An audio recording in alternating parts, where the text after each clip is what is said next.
Gavin Robinson. Very grateful, Madam Deputy Speaker, and it's a pleasure again to follow the Honourable Member for Stone. He is right to chide the European Union about seeking to interfere with the integrity of this sovereign nation. But the end of that sentence should be encapsulated by the disappointment of some of us that our own government would accept a framework that seeks to do just that. And that really does bring me to, Madam Deputy Speaker, formally moving our amendments that are in my name and those of Right Honourable and Honourable colleagues, both New Clause 7 and Amendment 17. Madam Deputy Speaker, it's a pleasure to address you in that way. I had a very concerned constituent, Mike, who engagingly, as he always does, chided me last week for referring to you in personal terms, and I had to outline that that's because we were in days after day after day of committee stage. So it is good that we are here at report stage, and mindful of the time constraints that we have, I don't intend to rehearse many of the sincere arguments that we advanced at committee stage and that lie underneath the amendments that we put forward. But I will touch upon them in relation to both New Clause 7 and Amendment 17. And turning to Amendment 17 first, Madam Deputy Speaker, I listened very carefully to the Minister, who's back in his place, in response in his opening remarks to Amendment 17. And as I mentioned in my intervention, they do replicate quite closely the remarks from the Minister of State for Northern Ireland, Honourable Member for Worcester, which says this: they understand and support the mutual recognition and non-discrimination principles, but the exception to mutual recognition that we have introduced for chemicals is there to allow for relevant authorities to respond to local factors. Authorisations granted by the EU after the end of the transition period will not take local conditions into consideration. I emphasise that the authorisations relate to the use of substances of very high concern. It is important that the Government and devolved administrations can take local factors into account when they decide how best to protect human health or environment from significant risks posed by such chemicals. Which of itself is fair enough analysis as to why we should be within the UK regime on REACH regulations.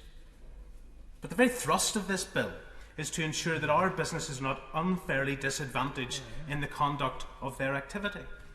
And I have highlighted at committee stage, and I highlight again today, that it is unnecessary to ask businesses to adhere to two separate and distinct regimes on these chemicals and dangerous substances for the conduct of their business. An EU regime and a UK or GB regime. And Madam Deputy Speaker, in pushing this amendment, we ask that Government consider that, yes, and I heard from the Minister in response to my intervention, that they are working on a common framework.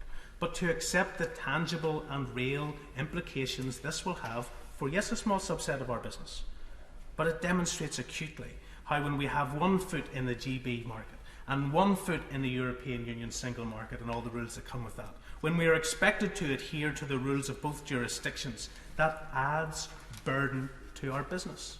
That makes our business less competitive. And I got an email from... Can I thank my honourable friend and colleague for bringing that forward? And just to illustrate that what the best of both worlds that the honourable gentleman has referred to, our history as recently as last year saw 2 Northern Ireland skippers arrested for fishing in waters within 6 miles of the Republic of Ireland after an EU judgment that we never seem to get the good deal in Northern Ireland. And does my honourable friend agree that that illustrates the importance of New Clause 7, which we're putting forward, which guarantees a review of business trade, is so essential? Thank you, Madam Deputy Speaker. I think that touches on the New Clause 7 that I am going to turn to in a moment. But the egregious circumstances that my honourable friend refers to last year of the skippers who were arrested was completely outrageous. And I think, had it not been for Judge Coughlin in the South, who recognised that not only were the men of deep integrity, but that they did not deserve convictions, and that there were Irish fishermen doing exactly the same in Northern Ireland waters, had it not been for his clarity of thought, it could have been much worse. You make a very good point about that businesses in Northern Ireland may have 2 sets of regulations which they have to adhere to. But would you accept that there will be occasions when EU regulations may be totally contrary to regulations developed for the rest of the UK, and at that stage Northern Ireland businesses then have to choose? In fact, they don't have to choose. They're obliged to follow the EU regulations and cannot comply with the UK regulations affecting trade. My right honourable friend is absolutely right about that, Madam Deputy Speaker, and that is a conundrum that we keep having to address. And the reason we have to keep raising it in these debates is because it's not filtering through. And despite the lines to take that have been distributed to many colleagues and friends across the Chamber, those conundrums are yet to be answered.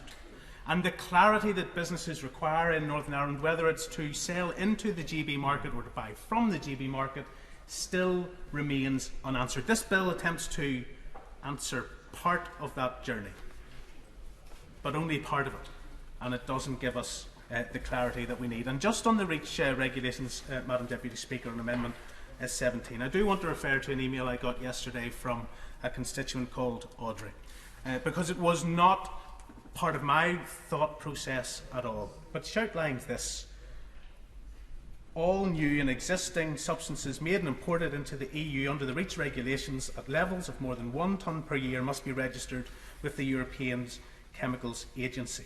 Registration also involves tests on live animals.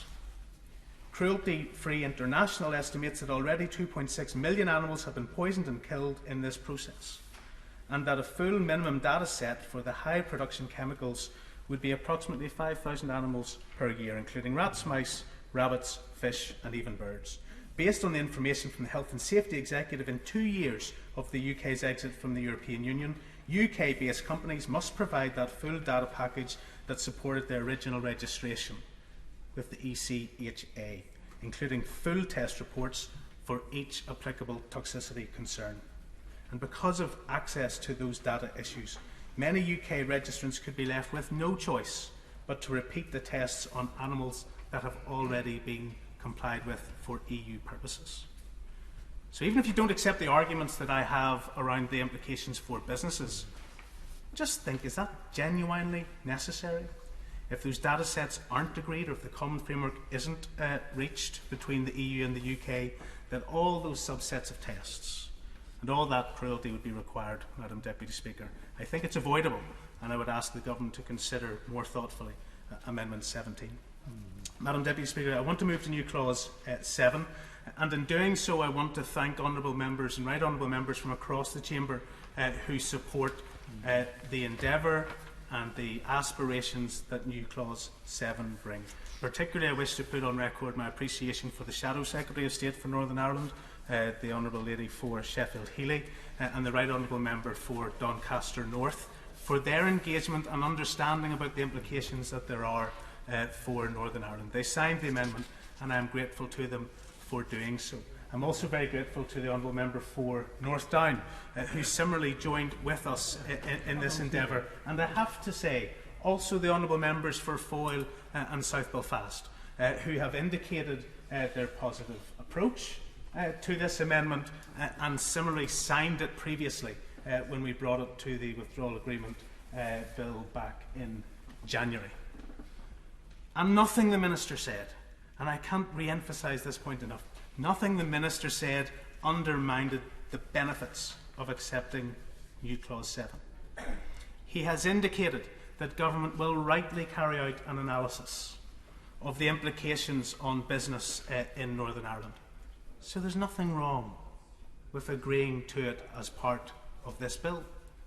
We know there are changes. We know there are distinct differences associated with the operation of the Northern Ireland Protocol. This amendment doesn't seek to undermine the protocol, but it seeks to ensure that Government do carry out those impact assessments. And in doing that, Madam Deputy Speaker, seek to indemnify businesses in Northern Ireland who are unduly, unfairly and uncompetitively put to a disadvantage as opposed to their colleagues and counterparts in GB. That's the very essence of the commitments that have been advanced as part of this bill. That's within the lines to take that members on the opposite benches have been given on this bill. They are told that this is about ensuring the integrity of the UK internal market. And if you believe that to be the case, then there is nothing that undermines your position in new clause 7. And I say that very earnestly, Madam Deputy Speaker. I look at friends across the Chamber. I look at people that I know, have an interest in Northern Ireland, but more than that, have an unbridled belief in the benefits of the Union, and who believe that what we have, we not only should hold, but we should build and enhance.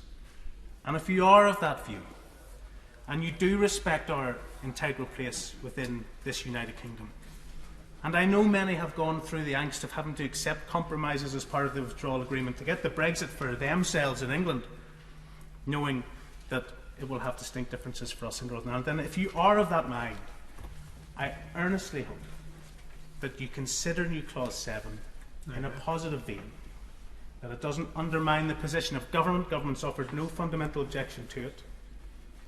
It doesn't undermine the process you're seeking to achieve on Brexit, but it would make an enormous practical difference for businesses in Northern Ireland who are faced with uncertainty, who are faced with a lack of confidence in the arrangements that will come forward. And should there be a negative impact, should there be a consequence for them, government will stand over them. Madam Deputy Speaker, and thank you.